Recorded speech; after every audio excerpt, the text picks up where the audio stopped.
I'm going to talk about the non-paddle hand. For me, I may call it my left hand, same thing.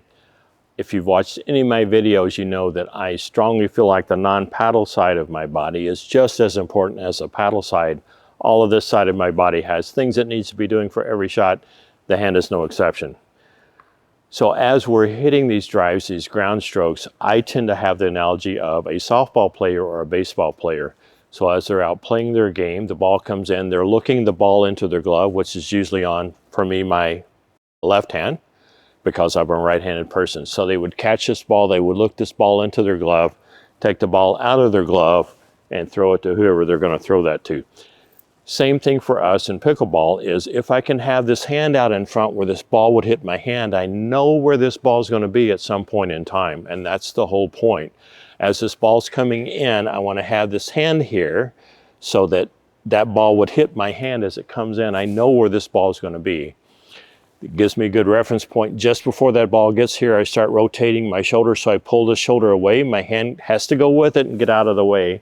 And then I put my paddle exactly where my hand used to be at the moment that that ball arrives there. And then my consistency goes up. So the use of this non-paddle hand, my left hand, is just critical in having really good consistency and being able to hit these balls across this net. Then the question is, how do I use this non-paddle hand? How do I use it well? So I see people who are on the court and they're kind of have their arm out here, but it's not as functional as it could be. And I want to get 100% of functionality out of this non-paddle hand as much as I can get. So what would that look like? I use the analogy of me being in the driver's seat of my car, and I've got a seat belt that comes across my shoulder and buckles down here. So I envision my arm being this seat belt that comes from connected up here around my shoulder, arms connected to the shoulder, comes all the way down and buckles on the outside of my right hip. So buckles very low. So then as this ball comes in, I want my arm to mimic that seat belt. Now I will try and bend my arm here a little bit like this and keep it more parallel to the floor, but you kind of get the point. I may go over that a little bit later. As this ball comes in then, I want this hand to be here close to my body. I want to crowd the ball, get close to it. And what that will force me to do then is to swing with this paddle in a vertical orientation. If I've got my non-paddle hand here, I can't really swing this way anymore because my leg is in the way, or even back here, still less in the way, but still a weird angle to have this paddle. I've seen people try to do that. This ball comes in, I'm thinking seat belt, the buckle's here, and I want this ball close to my body so that when I swing forward, my paddle is very vertical. If the ball's coming in over here and my hand is out here, so now this forces me to, or I'm settling for swinging with this sidearm with my paddle in this horizontal orientation. I don't really want to do that. So where I have my hand matters, and as this ball comes in, I want it to be here. So I'm in a more athletic stance. My feet are apart, my knees are bent. I'm getting low, and I talked earlier about where's the sweet spot of my paddle. If I just stand up here and be relaxed, it's down below my knee. If I'm in this more athletic stance, then it's even lower than that. So if I can be here and visualize this ball coming in like a softball player, and I want it to hit my hand, if I don't move my hand out of the way, it should hit my hand, then that tells me my body's in a good position to hit this ball well consistently. So I want to be down here with this hand, and that allows me to swing with a more vertical paddle orientation. Now I know where to have my hand, so how do I have my hand? And how I have my hand oriented matters just as much as my body orientation. Taking that softball analogy a step further then, or staying with that. So when softball players catch the ball, they don't have their hand kind of pointed down to the ground, or they don't have their hand kind of out here like this. The palm of their hand is rotated toward that ball, meaning that it's more like this. This ball should actually hit the palm of my hand. Now, if it's going to bounce up more vertical, I might be here. So from the camera, it looks like I've got this sideways, but if it's coming up, then I can still see the ball through the fingers of my hand. Another thing is I have my fingers stretched out open. So if you think of little kids trying to catch a ball, what do? They have generally two hands together with their fingers spread as much as they can to have a bigger basket for that ball to fall into. We want to do the same thing in pickleball, meaning that if my brain's going to visualize catching the ball, my fingers aren't going to be here in this kind of cupped position with my fingers all together, or even this where my thumb's apart but still my 4 fingers are together. If I'm going to visualize catching this ball, and if I will do that, I will hit this ball better, then my fingers are spread apart. I'm trying to have this big basket for this ball to fall into.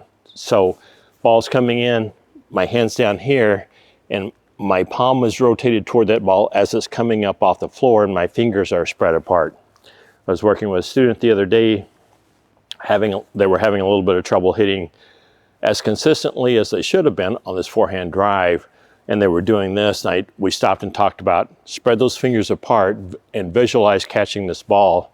They did, and they got instantly better. So when I see people doing this, then my thought is, you're not really visualizing catching the ball, so this hand's not as functional as it could otherwise be, and you want this non-paddle hand to be as functional as you can have it be. So if I'm really going to envision catching this ball, I want those fingers spread apart, and that tells me that I'm really looking this ball into my non-paddle hand. It's forcing me to look that ball all the way in, which we should be doing anyway. But if I'm looking at this and my intention was, if I don't move my hand, this ball is going to hit my hand, then my results are going to be better because this ball is going to be in a more predictable location.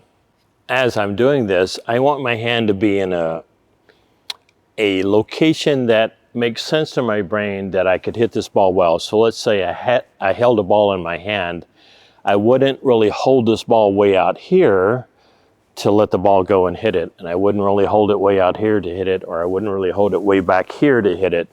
I would have my hand in a position where it would be easy if I just let that ball go to hit it. So as I'm in this position, I want my hand in close, not too far out in front, so I don't need it out here. I don't need it out here. I don't need it way back here in some crazy position. I need that hand to be in a relaxed position where that ball, if it would hit my hand, is a comfortable place for me to hit that ball well. So it would be right here out in front of my body a little bit. Try and have that hand in a place where that makes sense that you would hit that ball. Another part of this is then if I'm here waiting and I'm looking this ball into my glove, into my non-paddle hand, and that ball is never going to hit my hand, that tells me I have to move. That ball is going to go where it's going to go. So if I'm down here and this looks like I'm in a good position, but that ball is going to drop 3 feet short or 2 feet short, it's telling me I need to move forward to be able to hit that ball well. That's the other function of this hand. It tells me if my body's in the right position or not. Similarly, then if I'm here, but this ball is going to be too high, resulting in me having to do this, then I should understand this ball's never going to hit my hand. This is kind of where I want to be, or if you're swinging sideways in this orientation. So if this ball's not going to hit my hand, but it would back here, it tells me I need to back up, or I need to go right, or I need to go left. If I'm using this hand well, then it gets my body in the correct orientation and the correct position on the court. So if I'm down here and this all looks good, but this ball's never going to hit my hand, I have to move and orient myself on the court. Let's say it's over here, so now that ball would hit my hand. So another key function of this is it tells me if I'm in the right spot on the court relative to where that ball is coming and where it's bouncing and where it's cresting and coming down. So if that ball would hit my hand, I'm in a good spot. If it's not, if it would never hit my hand, I need to move. And this is why if you watch any pro tennis match and the ball's coming at me as a tennis player and I need to move, what you'll see them do is get like this or like this with the paddle back and prep, the racket back and prep, and they're moving around the court, and you'll see them running to a big position, and then as they get closer, they'll start pumping their feet to get fine-tune that position, and then they'll stop. And what's happening is they're visualizing this ball coming in, getting prepped already, and now they're trying to move their body in that position on the court so that they can use those mechanics that they know so well that they've done hundreds of thousands of times. So This is what pro tennis players are doing. Now they're doing a little bit different because they're swinging sidearm. Talked about that already. But that's the function of their non-racket hand, is there is a guide, it's a radar for them to let them know if they're in a position or not. So they'll take huge steps to get into that general position and then start fine-tuning that position with their feet in smaller and smaller steps so they can get in a better and better position to hit that ball well. One thing you can do, and you should do, is go catch some balls. So either have your drilling partner feed you balls and you catch them with your non-paddle hand, or have your ball machine set up, which I do, to catch some balls. And what this does is it turns it into a realistic type of a situation where, okay, now my brain's actually understanding the point. If I can get this ball down, my hand down to where this ball would hit the palm of my hand, then my brain goes, okay, I understand that that's what this is for. And so I'm getting maximum use, maximum functionality out of my left hand. So I can be down here and catch the ball and just toss it aside, or I could just have it hit the palm of my hand. If your hand-eye is not really that good with your left hand, because you never played softball or baseball, as long as it hits the palm of your hand, then you know where that ball is going to be. So we're going to do that first, and then we're going to hit a couple. I have my ball machine set up across the net. I'm going to have it feed balls to me. I'm going to see if I can catch a few. And again, you don't really have to catch the ball. If it would hit the palm of your hand, then you know exactly where that ball is going to be at some point in time. And then in a couple of minutes, we'll go hit a few. But it really makes a difference if you can go through the exercise of catching these balls. Your brain kind of gets it and goes, all right, I understand now why I'm doing this. I understand why I am using this hand to its full potential. And again, I'm going to have the whole seat belt thing of my arm coming over, being down here low, athletic stance, my knees bent. I'm going to be square to the net because I'm right eye dominant, so that's how I hit these forehands. So let's see if I can catch a few, or at least have it hit the palm of my hand. To catch one, toss it aside, or bat it aside if it just hits the palm of your hand. Let's try this out. Okay, here we go. All right, so now I know where this ball is going to be, and I'm moving my body a little bit to be where my body needs to be. I'm practicing getting my paddle back in this ready position as this ball's coming in. So I can see this is going to be a forehand.